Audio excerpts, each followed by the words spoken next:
everyone, welcome back. If your Marcus app keeps crashing when opening, follow these steps to fix it. First of all, restart your phone to refresh system resources. Then head over to your app store and search for Marcus app, and then check for app updates in the App Store or Google Play and install it to the latest version.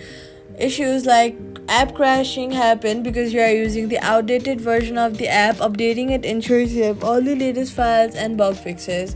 Then head over to your settings app, go to iPhone storage, scroll down, look for the Marcus app, then offload it. Offloading your app will free up storage used by the app and will keep your documents and data. Reinstalling the app will place back your data if the app is still available for download. Now, if crashes continue, uninstall and reinstall the app. Ensure your OS version is compatible with the Marcus app.